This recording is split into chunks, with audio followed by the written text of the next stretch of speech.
be so remarkable. Thoughts in my head, a collage and they spread. I'll be great one day, going off of my meds. No, I'm not giving up, no, I'm not giving in. I will make it to the top, taking off in the wind. I gotta make it, I'm saving every day to taste it. I'm patient, but my mind, it can hardly take it. I'm chasing a dream that I've had for several ages. A vacant, modern kingdom for the taking. Now that I've been put through hell, I never got anyone's help. I had to do it all myself. I don't ever slow up, no I don't take shit. I got no love for the fakeness. If you wanna play tough and wanna hate this, I'll always show up and make a statement. I don't ever slow up, no I don't take shit. I got no love for the fakeness. If you wanna play tough and wanna hate this, I'll always show up and make a statement. I don't ever slow up, no I don't take shit. I got no love for the fakeness. If you wanna play tough and wanna hate this, I'll always show up.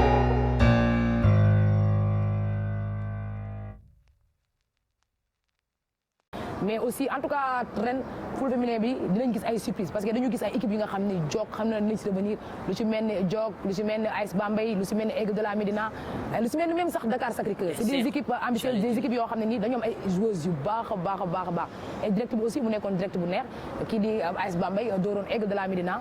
1-0 non retour bi moo nar a métti nag parce que retour boobu c'est-à-dire ñaari équipes yooyu sërif ku ci dóor rek après li ci des ay match de calcul lay nekk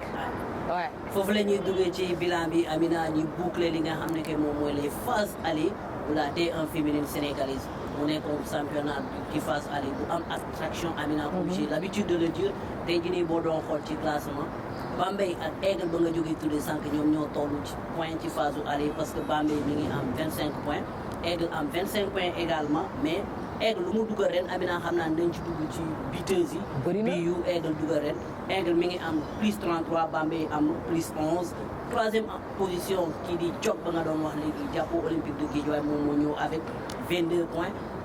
Kaolack FC mu nekk également une autre surprise nañ ci dugg léegi bu soobee yàlla incha allah mu am 18 points nekk à quatrième position boo jógee foofu Dakar Sacré-Cœur également Amina yaa nga doon évoqué léegi moom moo nekk ISPA ñëw en cinquième position avec 15 points Amina mais dañuy taxaw ci bilan bi d'abord les équipes qui ont impressionné dama jàpp ne ce sont les Aigles de la Médina avec 25 points AS Bambey avec 25 points également mais Jàppo Olympique bu Guédiawaye ex-Sérène de Grand Yoff Amina effectivement là tu as parlé des tops c'est-à-dire les équipes yi nga xam ne ñoo nekk championne en mi-parcours te bu ñu demee si góor ñi dañuy naan Gorée ñoom ñoo nekk champion en mi-parcours mais bu ñu ñëwee si football féminin on va dire que les Aigles de la Médina ñoo nekk championne en mi-parcours mais aussi kii di AS Bambey occupé la deuxième place topp si kan topp si Jok donc ñu ngi tudd léegi trois équipes bi nga xam ne actuellement c'est des équipes qui jouent le titre et que nga wax aussi lu am solo c'est-à-dire Aigle ak Bambey boo xoolee ñoom ñoo tolloo point mais goal-average la ñu rawante c'est-à-dire Aigle lu mu dugal ci ay but moo ëpp li Bambey dugal ci ay but moo tax ma ne la seen match retour ñoom ñaar match décisif la pour les deux équipes match la bi nga xam ne nii les deux équipes kenn ku ci nekk da ngay soxla arracher le max de points possible c'est-à-dire kenn ku ci nekk tey di nga bëgg jël 3 points pour mën a c'est-à-dire préparer ay les matchs à venir bu ko defee match à venir yi ay match de calcul lay nekk peut-être ki nga xam ne moom mooy jël P day xaar ki jël nga xam ne dañ ko dóor toujours calculam day xaar ñu dóor ki jël P pour que mu mën a revenir donc match bii di ñëw retour bi ça sera un match décisif et que aussi nga wax lu am solo ci li nga xam ne mooy phase aller et qui dit les top dit aussi les flops y a des équipes aussi yi nga xam ne nii ba tey sentir guñu leen muy USPA bi nga xam ne nii équipe la bi nga xam ne chaque année bu daan ñëw moom it da daan ñëwee ak feu chaque année bu daan ñëw aussi da daan ñëwee aussi avec détermination mais une équipe bi ngeen bien organisée une équipe bien structurée de Moussa Sy mais ren aussi sentir duñ ko et gis nañ sax changé nañu seen coach di Khady Sall dans ñu ngi koy nuyu bu baax a baax c'est une grande coach mais li ñu wax rek club dafa am ay objectif am et que le président su tegee tey ambition am tegee ay objectif am et que yow mii di entraîneur peut-être atteindre ko donc day def li nga xam moom la ñu wax changement changer au coach ça veut pas dire que coach bi aayul mais ça veut dire que peut-être coach bi ba tey apporté wul la touche bi nga xam ne tey club bi mi ngi ko doon xaar ci moom donc di encourager bu baax a baax dans di ko wax ni aussi chance am mi ngi peut-être ci yeneen club bi parce que entraîneur bu mag la yàgg na yor ay góor yàgg boo demee yoon yaraax yàgg na fa yor ay équipe nawetaan aussi di leen jëlal lu bëri bu ñu ñëw si flop bi toujours dañuy ñëw aussi si affaire de grand bi nga xam ni ils sont en difficulté laata flop yi dañuy nekk ci l'équipe que man li ma jàpp ce sont les équipes qui ont surpris maanaam nekkuñu au rendez-vous fi mu leen doon xaare ku mel ni Dakar Sacré-Cœur yaa ngi ko doon évoqué l'Union sportive des Parcelles Assainies USPA et les Casa Sport de Ziguinchor Amina man dama jàpp ne équipe yi phase aller yi man mënu ma doon xaar ñi dem di tutoyer Aigle de la Médina man foofu laa leen doon xaare d'autant plus que on a vu malgré que on sait que Dakar Sacré-Cœur moom mooy champion en 2023. Mais Chérif, ils sont face à des équipes nag des grandes équipes et qui dit Aigle de la Médina boo xoolee poste pour poste boo dem da nga fay fekk ay ndaanaan boo nee Jok aussi poste boo dem da nga fay fekk ay ndaanaan boo nee Bambey aussi c'est pareil quand tu dis Dakar Sacré-Cœur c'est une équipe très jeune une équipe bi nga xam ni Oulimata Seye boo waxee tout le temps daf lay naan dafa nekk en reconstruction mais une équipe bi nga xam ne dafa nekk en reconstruction tamit mais buy jouer da ngay sentir ni c'est une belle équipe une équipe bi nga xam ne buy jouer da ngay sentir une animation da ngay sentir ni boy yi am nañ engagement mais coach bi da ngay sentir ni carrément coach bi dafa aay parce que parfois da ngay gis ni même DC bu jouer max de bii yu muy dugal dafa bëri c'est-à-dire animation offensive bi c'est très rapide avec seen transition yi donc c'est pas une équipe mauvaise Dakar Sacré-Cœur bi c'est une belle équipe mais xam nga équipe boo yoree ay xale pour ñu adapté wala soit pour ñu miin langum Ligue 1 bu baax a baax day xaw a métti si ñoom moo tax ba tey DC dafa nekk en reconstruction mais attention à Dakar Sacré-Cœur ci phase de retour yi parce que day tax ñu gën a dugg ci championnat bi et que phase de retour bii nii Chérif ñu nar a yegg je pense que ça sera des matchs yi nga xam des matchs décisifs parce que foofu ñu bëgg jël paie seen ambition nag fa la nar a jógee ak seen objectif c'est-à-dire il faut ngay làbbali mais équipe yi nga xam aussi dañ nar a wàcc mooy flop yi nga xam ne tey yaa ngi si doon cof bu si mel ne Amazone de Grand Yoff lu ci mel ni Amazone de Grand Yoff lu ci mel ni Afa de Grand Yoff lu ci mel ni USPA et que même USPA même peut-être équipe am na ay joueuses yu baax yu fa nekk mais boo nee Amazone aussi ay xale fu bëri ay xale et que ñoom aussi dañu nekk en phase de reconstruction avec leur capitaine aussi Fatou Faye ñu ngi koy nuyu de passage Fadiga donc équipe boo xam ne la actuellement c'est pas une équipe extraordinaire mais quand même équipe la bi nga xam ne quand même mi ngi jéem di yot ndànk-ndànk et que bu bañee wàcc tamit je pense que war nañ def des renforts parce que xam naa di nga ñëw si transfert yi et que transfert dafay permettre tey équipe yi ñu mën a dundaat li nga xam ne mooy ci phase retour yi mais aussi Afa de Grand bi nga xam ni kii di Afa de Grand Yoff joueurs yi mag yi ngay dégg ni yëpp Serif jaar nañ fa boo yi ngay dégg yëpp jaar nañ si Afa bu Laye Dieng mais li ñu naan équipe parfois da nga ciy toll mais parfois da ngay wàcc carrément et que loolu moo dal actuellement Afa de Grand Yoff actuellement y a des tops y a des flops mais phase retour yi nar na neex nar na xumu mais avec de grandes surprises mais li ma gën a neex ci bilan bi aussi Serif muy les buts les filles ont marqué beaucoup de buts. Ah oui, quand tu prends Aigle de la Médina avec 33 au compteur. C'est énorme. nga jël AS Bambey malgré on sait que c'est une équipe nga xam ne bu dugal bi yu bëri. Et que la meilleure buteuse actuellement elle a marqué combien de buts? 8 buts boo xoolee ñoo tolloo aussi. ba pare Aigle la nekk la deuxième meilleure buteuse bi 7 bi également nekkatu fii mais ba léegi kenn mënu ko. oui c'est Adama Sané mu dem Casablanca. waaw Widat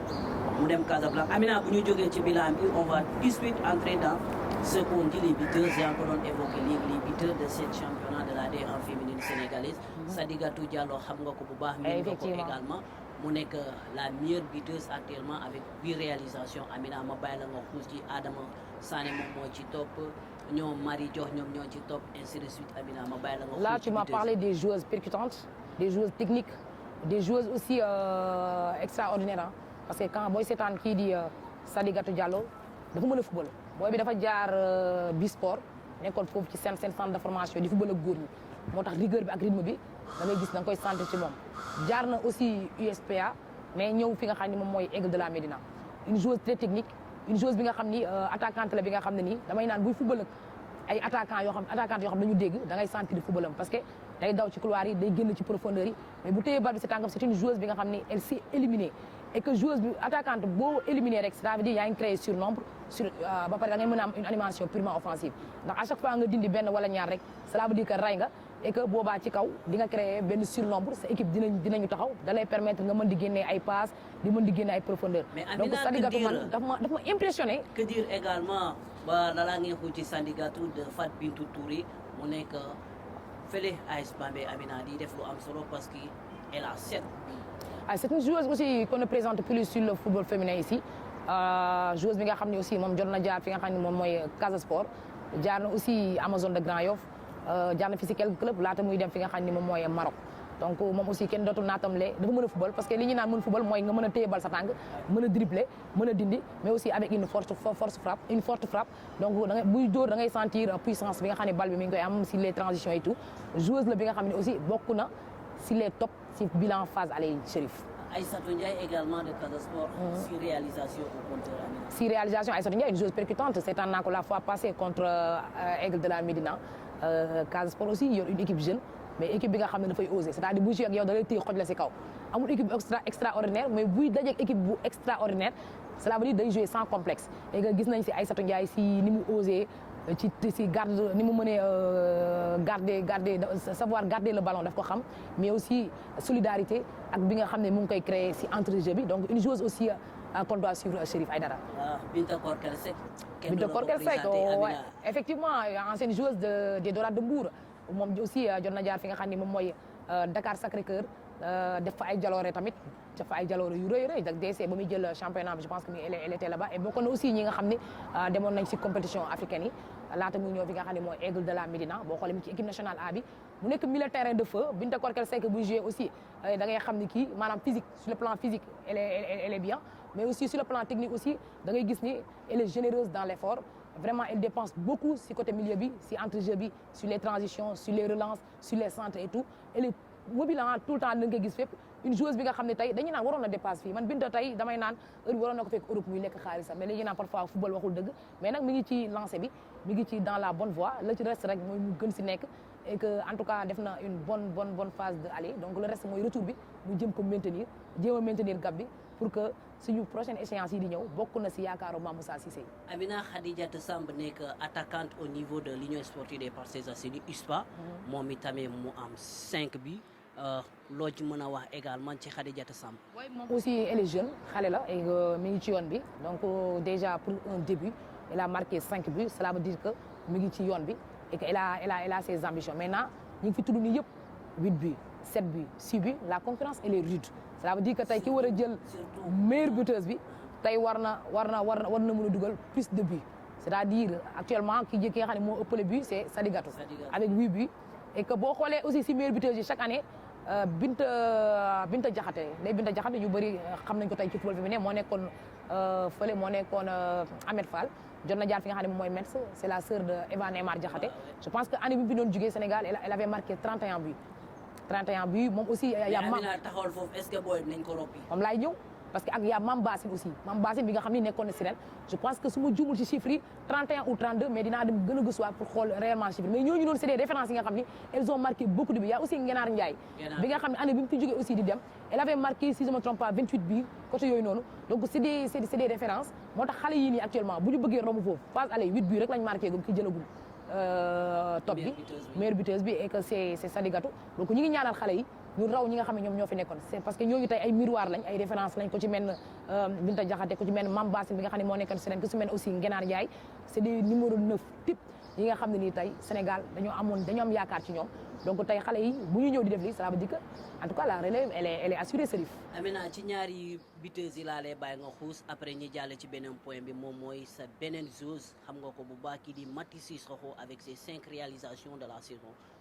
Elle a fait un très bon début Maty Cissokho bi nga xam ni elle a débuté cette année avec Jolof Olympique de Guédiawaye Diop et que ren mu ñëwee ak feu c'est-à-dire Maty moom it aussi waroon na wees fii bu yàgg c'est la même génération de Jeanne Koumba Niang bi nga xam ne actuellement ñoom aussi ñu ngi bay seen waar de Binta Korkel Seck et que de tant joueuses yi nga xam ne tey jaaroon nañ Dorades de Mbour Maty ñëw fi nga xam ne mooy Amazone de Grand Yoff elle était championne là-bas et vainqueur aussi de la Coupe du Sénégal par la suite nattu dal ko muy nattu joueur ak nattu joueur c'est-à-dire la blessure dab ko mu xaw ko redresser loo tuuti mais ñu sentir ni cette année Maty Cissokho dafa ñëwee avec une bonne détermination et que sax loolu moo ko permettre tey yeneen club yi en Europe gis ko ba ci mercato ba ci trêve bi nii ñu bëgg ko jël yóbbu ko mu mën a def li nga xam ne moom mooy ay tests une joueuse bi nga xam ne nii piston la c'est-à-dire latéral bi nga xam ne elle a marqué tu l'as dit 5 buts c'est-à-dire latéral boo xam ne elle est offensive moom li may wax rek nee naa un défenseur parce que boo xoolee ligne défense bi yëpp ak centrale si la bokk latéraux yi arrière yi si lañ bokk loolu yëpp c'est la ligne mooy ligne défense bi donc boo xoolee li may wax nee naa la latéral un bon latéral tu dois aider ton équipe offensivement mais tu dois aider ton équipe défensivement c'est-à-dire à chaque fois yow boo téye bu sa équipe téye bal tey yow war nga mën a créer li nga xam ne mooy triangle wala benn ligne verticale bi nga xam ne tey war nga mën a créer surnombre ci kaw et que joueur même boo yoru bal c'est-à-dire dafa am li nga xam ne mën nañu wax jeu de corps te que Maty aussi gis nañ ko si moom que ça soit coup franc yi nga xam ne à chaque fois bu ko tegee bay dóor ñëpp dañuy tiit parce que nga xam ne ci camp ba la jëm mais puissance bi nga xam ne am na ko mais geste technique yi nga xam ne aussi am na ko en tout cas c'est une très très bonne joueuse et que na gën a liggéeyaat surtout sur le plan physique mais aussi sur le plan mental su bëggee nekk une très grande joueuse et que mi ngi si yoon bi et que nous aussi on va l'encourager on va l'accompagner jusqu'au sommet Chérif. Amina la dernière buteuse Marie Diop. mu nekk di def lu am solo. Aigle de la Médina kooku dafa gaaw kooku beneen affaire gis nga Marie su ma ko doon wax tuuti rek maam su ma ko doon wax ni dama koy naan mu xaw a wàññi daw c'est vrai que joueur dañuy soxla tu dois être percutante mais dafa am foo xam ne ba fa tolloo da ngay war a taxaw taj pour téye bal bi parce que quand booy jouer excentré wala booy jouer ci couloir yi parfois du soxla ngay daw carrément pour chercher les duels parfois il faut stopper et que tu essayes de jouer avec les milieux de terrain ou bien essayer de jouer avec le numéro 10 pour créer un triangle c'est-à-dire créer li nga xam ne moom la ñuy wax animation dans l'entrejeu et que c'est une très bonne joueuse bu gaaw la joueuse bu rapide la joueuse bu percutant la et que Marie Diokh tamit joueuse bu yàgg seetaan la jeu neex na ma donc na gën a améliorer surtout les derniers ballons c'est-à-dire finition bi moom lay xaw a améliorer tuuti pour que moom it mu gën a nekk joueuse bu mag en tout cas joueuse bu ma neex la surtout si ay footballam. Amina bu ñu jógee ci vitesse yi dañuy dugg très rapidement ci transfert yi Amina ça c'est basculé partout. loolu yow laay bàyyi nga dugg si Chérif transfert yi. c'est basculé partout. transfert yi. Mati Sissoko ba nga doon wax mi ngi nekkoon jàppoo olympique bu Guédiawaye ex-Sérène de Grand Yoff daal di dem Aigle de la Médina Amina ma bàyyi la nga def ci commentaire bu ndaw. man balaa may dugg si commentaire yi bëgg naa Chérif nga dugg ma ci commentaire yi ci li nga xam ni moom mooy transfert yi. ci transfert yi nag Amina Mati Sissoko moom moo dem Aigle de la Médina jógee jàppoo olympique bu Guédiawaye nga amaati une autre Amazon de Grand Yoff Amina dama la koy bàyyil wala ma jox la surprise. jox ma Chérif. kii di Awa Seye Amina Awa Seye moom moo dem AS Bambey Amina. foofu nag laay bàyyi nga teg fa sa baaraam ma ñëw Awa Seye joueuse aussi bu ma xamaa latéral une vraie gauchère Awa Seye nekkoon fi nga xam ne moom la ñuy wax Amazon de Yeumbeul ñi xam Amazon de Yeumbeul dëgg jamonoy ñoom Fantasy jamonoy ñoom Sarr ñoom Awa Seye ñoom Mousseline donc mu nekk équipe Amazon de Yeumbeul bi nga xam ni amoon na fi lool ay jamono mais aussi boo xoolee Awa Seye après foofu la jógee jaar fi nga xam ne jot na jaar Médiour bien sûr jot na jaar Afa de Grand Yoff jot na jaar fi nga xam ne moom mooy Dakar Sacré-Cœur donc Chérif nga annoncé ni Awa Seye mi ngi AS Bambey donc mu nekk renfort de taille surtout si expérience am donc parce que joueuse bi nga xam ne parcours am aussi vraiment tey kenn dootu ko naatam la jaar na sax Amazon de Grand Yoff parce que ba mu jógee fële di Amazon de Yeumbeul après gis nañ ko Médiour gis nañ ko Afa gis nañ ko DC gis nañ ko Amazon de Grand Yoff c'est-à-dire expérience am boobu yëpp tey su ko demee tey yóbbu ko AS Bambey non loolu je pense que apport la si équipe bu Mbayang Thiam bi surtout sur l'expérience parce que dañuy naan équipe ñaar yi ñoo koy doxal mooy l'expérience et la jeunesse. On va rester à Bambey Amina pour évoquer une autre nouvelle recrue de Bambeywases mooy Ndeye Kane Amina moom moo dem encore AS Bambey Amina. Ndeye Kane moom la ñuy wax ENAC. Voilà ci football féminin une ancienne des Médiour une ancienne des Médiour moom aussi elle a pris des trophées là-bas avec ñoom Soukay donc avec ñoom génération foofu réew na ñoom même jamono jooju y avait ñoom Kiné Sène milieu de terrain bi nga xam ne mi ngi nekk Afa de Grand Yoff donc Ndeye Kane aussi mu nekk joueuse boo xam ni kenn dootu ko naatamle franchement si li nga xam ni moom mooy technique am ak tactique am damay naan parfois joueuse da ngay toll si ay moment de fort parfois nga toll ci ay moment yoo xam des difficultés moom aussi jot na jaar fi nga xam ni moom mooy Médiour après mu ñëw fi nga xam ni je pense jaar na Dakar Sacré-Cœur ak sax fii di Afa de Grand Yoff ak ISPA ren mu ñëw fi nga xam ni moom mooy Bambey pour indi renfort et je pense que actuellement ambition Mbayang c'est d'amener actuellement les anciennes mais aussi d'amener aussi des joueuses expérimentées d'amener des joueuses expérimentées pour que mu mën a allier l'expérience et la jeunesse pour que équipe am mën a am benn poids bu fort mu mën a jël li nga xam ne mooy championnat parce que xale yi kese mën nañ football li nga leen di laaj sur le terrain dañ koy joxe mais parfois match am na fu muy toll non expérience kese moo koy gagné da nga koy gis ci ay coupe d'Afrique yi da nga koy gis ci mondial ak yooyu te Mbayang aussi loolu la gis jàpp ni war na mën a renforcer équipe am et que ñi mu indi ñëpp c'est des joueuses expérimentées kii di Awa Seye kii di ENAC c'est des ay laaf lañ yu gaaw joueuses yi nga xam ne aussi ci kaw dañuy amener le ballon mais aussi dañuy garder le ballon mais aussi dañuy indi beneen fuggu ci équipe bi Chérif. Amina on va parler également des Aigles de la Médina andi na Soukey Cissé mu nekk coach principal de cette équipe mu dem andi l'international guinéenne Mama Sata mu nekkoon ci académie am Souki académie gannaaw bu Adama Sané demee Aigle de la Médina dem jëli Foulemata Bangoura à Kaolack FC dem jëliwaati Mama Sata bu jógee Souki académie mu dem renforcer avec Mati Sissoko ma bàyyi la nga sànni kàddu ci l'international guinéen. Elle a un parcours riche excusez-moi Soukey Cissé donc moom aussi bi nga xam ni jotoon na nekk Médiour en tant que footballeuse en tant que joueuse ñu xam ko bu baax a baax et aussi mu ñëw si reconversion nekk aussi li nga xam ni moom mooy entraîneur donc aussi nekkoon Médiour ñëw Dakar Sacré-Cœur jot na jaar GA Fass jaar na club yu bëri jaar na USPA mais aussi mu ñëw apporter beneen touche si équipe bu Aigle de la Médina parce que nekkoon na Aigle dafa ñëwaat dëkkam donc kii di Cheikh Tidiane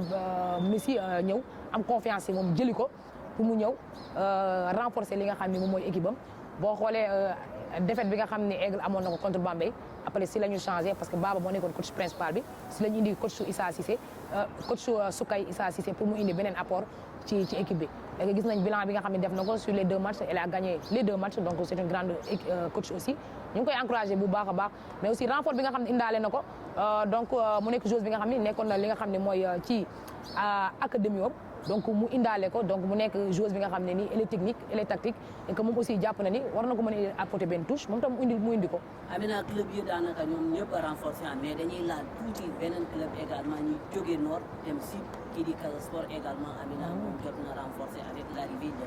Khady Cissé nekk attaquante ak Germaine nekk milieu offensif ak la troisième c'est Diafouné nekk également l'axe central pour mën a pallier au niveau de l'axe central parce que on a vu cette équipe du Casa Sport daa mel ni équipe yëpp a dugg. ñëpp a dugg Amina daa mel ni ñëpp a dem marché dugg c'est-à-dire c'est des équipes ambitieuses et Casa Sport aussi équipe la bi nga xam ni seetaan naa ko def nañ direct keroog contre Aigle de la Médina Aigle dóor ko 4-0 mais une équipe bi nga xam ne dafay sonal équipe yu mag yi c'est-à-dire bu ñuy jouer dañuy jouer sans complexe il y a des jeunes yi nga xam ne nii dañu sawar surtout dans l'entrejeu surtout dans l'axe surtout sur les transitions et que seen marquage aussi c'est très rapide donc tey coach Lalla bu demee tey dem jëli yeneen joueuses pour ñu renforcer équipe am je pense que actuellement am na ay objectifs yu clairs c'est-à-dire au moins de maintenir l'équipe en Ligue 1 Chérif. Amina, on va parler du programme des phases de retour déjà Amina. Aigle de la Médina war a dem Bambey tase ak AS Bambey beneen bi mooy Amazone moom mooy laaleeg l'Union sportive des Parcelles Assainies ISPA Amina Koumaré FC bu Sédhiou moom mooy dalal Kaolack FC Casa Sport de Ziguinchor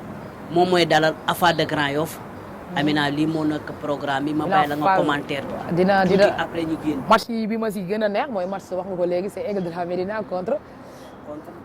AS Bambey c'est-à-dire match de choc la un match décisif pour les 2 équipes maa ngi ko doon wax si njëlbeen bi match bi nga xam ni dina nekk match bu am poids dina am match bu am enjeu et l'enjeu mooy kenn ku si nekk si ñoom ñaar da ngay soxla victoire et que match nul sax duñ ko soxla tey Bambey day bëgg victoire pour que mu mën a rester ci li nga xam ne moom mooy place leader bi parce que actuellement moom moo jël 2e mais seulement avec goal average la ko Aigle rawee mais Aigle aussi day bëgg jël premier moom it dafay bëgg gagner am 3 points pour moom it mu rester si place leader bi pour que parce que match la boo xam ne tey je pense su ko gagner rek le reste ça sera des matchs calculés pour nga mën a jël championnat bi. finale la c'est une finale. Amina Jok Dorade de Mbour. Jok Dorade de Mbour aussi Jok y a une équipe très ambitieuse équipe bi nga xam ne aussi dafa recruter te benn yoon dégguma nga ne Mbour recruter na benn yoon dégguma nga ne Amazone Grand Yoff recruter na en tout cas ça sera un match bi nga xam tam Jok day soxla li nga xam ne mooy victoire parce que Jok tamit bokk na si équipe bi nga xam ne dañuy jouer le titre Chérif. bu ñu jógee ci loolu Amina dañuy dugg vite dans le sujet l'actualité au niveau de l'équipe nationale. L'équipe nationale féminine du Sénégal n'auront joué li nga xam ne que moom mooy double confrontation avec le Tchad pour les premiers tours préliminaires de la Coupe d'Afrique Maroc 2026 Amina. Faria la def Tchad daa forfait Sénégal daal di qualifié directement pour le second tour Amina. mooy Sénégal qualifié directement ñu ngi doon xaarande match boobu ba sax suñu Lions yi jotoon nañu ñëw lu ci mel ni Marème Babou lu ci mel ni ñoom Ngenaar Ndiaye jotoon nañu def déplacement. Pour ñëw renforcer équipe bi pour mën a dem jouer match boobu yàlla def ñu forfait ñu li ñu doon xaar rek mooy Sénégal aussi pourquoi pas mu jëm a organiser pour ñu mën a am ay matchs amicaux parce que ñu ngi dem si 2 échéances yu mag yi nga xam ne tey équipe bu ndaw amatul équipe bu nekk dafa am say ambition c'est-à-dire de gagner la Coupe d'Afrique tey Sénégal au moins on a une bonne équipe et que suñu dirigeants yi aussi am nañ confiance ci moom suñu coach yi aussi am nañ confiance ci moom donc li ñuy xaar rek mooy aussi suñu direction technique bi di organiser ay matchs amicaux laata ñuy dem ci échéance yooyu ça va permettre même aux joueuses d'être compétitives quand je dis d'être compétitive c'est vrai que ñu ngi compétir fii si club yi mais dañuy permettre ñoo am beneen fenêtre si li nga xam ni moom mooy bu ñu nee par exemple Sénégal Maroc match amical wala ñu ne Sénégal Guinée dina permettre ñu teel a dugg ci li nga xam ne moom mooy compétition bi ñu jëm et ça sera bon déjà sur l'aspect mental mais sur l'aspect technique aussi mais aussi sur l'organisation dina dimbali aussi entraîneur bi mu mën a préparer li nga xam ne moom mooy échéance bi ñu jëm si Chérif. gannaaw forfait bu Tchad bi Amina regroupement Lions yi dafa daal di. dafa continuer si léegi ñu ngi seen regroupement au niveau de centre Youssoupha Ndiaye bu Guéro. le 26 la ñuy pare daal di libéré dellu seen contre la Coupe d'Ivoire. effectivement tey lañ war a génn regroupement war nañ jouer match amical tey ce matin je pense et que bu match bi jeexee comme ni nga ko waxee le 26 tey la ñuy génn ñi nga xam ni dañoo nekkoon à l'étranger jóge Europe ñëw tey la ñuy dellu ñeneen ñi aussi ñibbi seen club préparé wuraat rek xool ba xam Sénégal fédération dina organiser ay matchs amicaux wala soit ñu préparer li nga xam ne moom mooy Coupe d'Afrique yi di déjà mënuguñu jàngat carrément si poule bi parce que wax nga ko léegi c'est un début et que bi mooy première participation bu Sénégal bi nga xam ne mën na war a dem jangoon ci li nga xam ne mooy futsal bi donc mu nar a nekk un début pour le Sénégal excusez-moi mais aussi di si encourage bu baax direction technique bi ci liggéey bi nga xam ne mu ngi koy def gis nañu détection yi nga xam ñoom ñu ngi koy def mais aussi ñu ngi def ay jéego yu rëy a rëy pour que Sénégal mën a nekk au sommet mais li ñuy xaarande rek mooy mu mën a am championnat local ci futsal c'est-à-dire Yeumbeul am benn championnat futsal Grand Yoff am ko Médina am ko donc dina permettre comme c'est un début et que tout début difficile actuellement Sénégal day jëm a organiser affaire yi ndànk-ndànk mais ñu ngi xaar en tout cas kii di Badara Wade mu indil ñu Badou Wade mu indil ñu li nga xam ne moom mooy championnat local donc ça va permettre au coach de bien visionner mais de bien recruter parce que li ñu naan futsal ak foot à 11 c'est pas pareil c'est un foot dans un terrain réduit donc football à 11 boo xoolee terrain normal la boo ba jëlee tey benn Amina Dieng bi nga xam ne tey day jouer si foot à 11 nga bëgg ko tey indi mu ñëw jouer si futsal mën na réer parce que foofu la ñuy naan même touche yi sax da nga koy doo ko touche ak sa loxo da nga koy dóoree ak tànk donc règlement yi du benn loi yi foofu noonu du benn arbitrage yi ak feene yëpp yooyu yëpp du benn donc je pense que tey bu ñu amee championnat local dina gën a mën a permettre joueuses yi nga xam ne tey dañ fi nekk bu ñu jouer ci championnat futsal bi suñu mënee dem ci compétition yi da leen di permettre carrément ñu nekk au cœur du jeu et que dina permettre aussi coach yi ñu mën a def carrément seen sélection normalement donc loolu ñu ngi koy xaar bu baax a baax ci fédération Chérif. waaw Amina fédération bi ak DTN que je salue au passage Mayacine Mar ak Aline Badara Wadi Badou ñoom jotoon nañu lancé daaw le championnat national U15 garçons comme filles au niveau de la place des nations. léegi ñoom ñi ngi xaar pour lancer li nga xam ne effectivement comme tu l'as si bien dit championnat bu futsal au niveau du Sénégal donc Amina ma rappelé leen rek poule bi chaque poule dafa composé de 3 équipes Amina on a pour la poule A le Maroc pays organisateur qui sera avec Cameroun et Namibie dans la poule B nous avons Angola également Amina Égypte et la Guinée dans la poule C maa ngi ko doon wax sànq poule du Sénégal Madagascar ak Tanzanie loolu moo nekkoon li nga xam ne Coupe d'Afrique bi de foot féminin de futsal Amina day am au mois de avril du 22 au 30 avril. waaw loolu nañ ko xaarande te xam naa ni di sport dina dem couvrir événement boobu mais aussi dañ fa xaar kay di Chérif Aïdara en tout cas mu jox ñu toutes les informations à temps réel xew-xew bi nga xam ne am na au Maroc mais aussi match par match équipe par équipe mais aussi defal ñu li nga xam ne moom mooy débrief ou même briefing surtout après les matchs après chaque rencontre en tout cas lii lañ leen indiloon ci li nga xam ne moom mooy bilan football féminin ci phase aller yi di remercier bu baax Disport sur le travail di remercier aussi toute l'équipe de Disport mais également Chérif Aïdara pour le travail remarquable bi nga xam ne mu ngi koy def au sein du football féminin en tout cas Chérif ça fait un plaisir encore de faire le plateau avec toi et merci à toi et merci également à tous les téléspectateurs de Disport. Amina loolu nekk suñu wareef loolu nekk suñu liggéey xanaa di leen di jox rendez-vous très prochainement ci beneen stade. N'oubliez pas de vous abonner mais aussi de cliquer sur la cloche de notification pour avoir aussi les programmes de Disport bu ngeen demee fële ca TNT 99 léegi télé bu mag a mag da ngeen mën a seetaan programme yëpp ci écran bu mag merci à très bientôt.